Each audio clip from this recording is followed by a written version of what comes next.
एक समय की बात है, एक शांत पर्वत के ऊपर स्थित एक शांतिपूर्ण मठ में आनंद नाम के एक बुद्धिमान और सम्मानित गुरु रहते थे।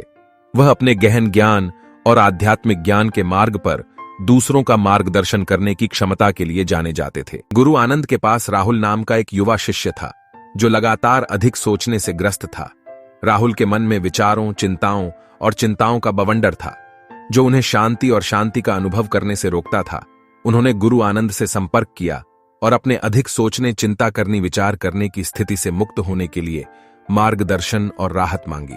गुरु आनंद धीरे से राहुल की ओर देखकर मुस्कुराए और बोले, मेरे प्रिय शिष्य, मुझे आपके साथ एक कहानी साझा करने दीजिए। राहुल ने उत्सुकता से सिर हिलाया। उसकी निगाहें अपने गुरु पर टिकी थीं। एक दूर के गांव में अर्जुन नाम का एक किसान रहता था। अर्जुन एक मेहनती और ईमानदार व्यक्ति था, जो अपने परिवार का पालन पोषण करने के लिए दिन रात मेहनत करता था। हालांकि उसका मन हमेशा चिंताओं और भय से घिरा रहता था। वह अपने हर पहलू पर लगातार विचार करता था। जीवन, उसके फैसलों पर सवाल उठाना और उसकी क्षमताओं पर शक करना। एक दिन जब अर्जुन अपने खेतों में काम कर रहा था, उसी समय अर्जुन ने पेड़ के एक तने पर देखा कि एक खोल के अंदर एक छोटा जीव उस खोल से मुक्त होने की कोशिश कर रहा है। अर्जुन का ध्यान उस जीव पर था। उसे बहुत कोशिश करता हुआ देखकर करुणावश अर्जुन ने मदद करने का फैसला किया। उसने उस खोल को सावधानी से काटकर उस जीव को मुक्त कर दिया, जो एक तितली थी। अर्जुन को लगा कि उसने इस छोटी तितली की मदद की है, परंतु वह यह देखकर बड़ा हैरान था। क्यों तितली का शरीर कमजोर और अविकसित था। यह उड़ने, रेंगने या ठीक से खड़े होने में भी असमर्थ था। तभी अर्जुन की नजर एक दूसरे खोल पर पड़ी, जिससे एक अविकसित तितली मुक्त होने के लिए संघर्ष कर रही थी। अर्जुन बड़े ध्यान से उसे देखता रहा।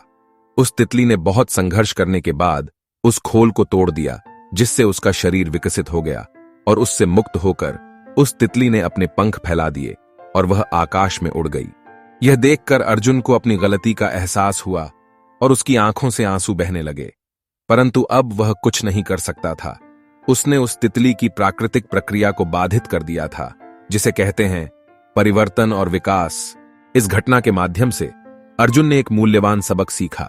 वह समझ गया कि खोल से मुक्त होने के दौरान एक अविकसित तितली को जिस संघर्ष का सामना करना पड़ता है, वह उसकी काया पलट का एक अनिवार्य हिस्सा था। इस प्रक्रिया में उसके द्वारा सामना किए गए संघर्ष ने वास्तव में उसके पंखों को मजबूत किया, जिससे वह ऊंची उड़ान भरने में सक्षम हो सकी। गुरु आनंद एक क्षण के लिए रुके और कहानी की गहराई को अपने भीतर समाहित होने दिया। राहुल का चेहरा एहसास से चमक उठा। गुरु आनंद ने कहा, इसी तरह मेरे प्रिय शिष्य, जब हम ज्यादा सोचते हैं और अपने जीवन के हर पहलू को नियंत्रित करने की कोशिश करते हैं, तो हम अपने विकास में बाधा डालते हैं और अपनी क्षमता को सीमित करते हैं। जिस तरह एक तितली को संपूर्ण विकसित होने के लिए, तितली में बदलने के लिए अपने संघर्ष का सामना करना पड़ता है, हमें भी बढ़ने और विकसित होने के लिए जीवन की चुनौतियों और अनिश्चितताओं को गले लगाना चाहिए।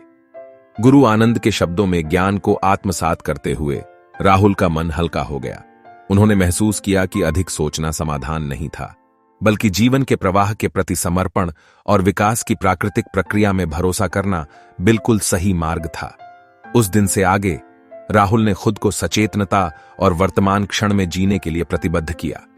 गुरु आनंद के मार्गदर्शन के साथ उन्होंने धीरे धीरे अधिक सोचने की अपनी आदत को छोड़ दिया और शांति और स्पष्टता की एक नई भावना की खोज की, और इसलिए गुरु आनंद की शिक्षाओं द्वारा निर्देशित राहुल की यात्रा जारी रही, क्योंकि उन्होंने अत्यधिक सोच के जाल में उलझे बिना जीवन की सुंदरता को गले लगाना सीखा।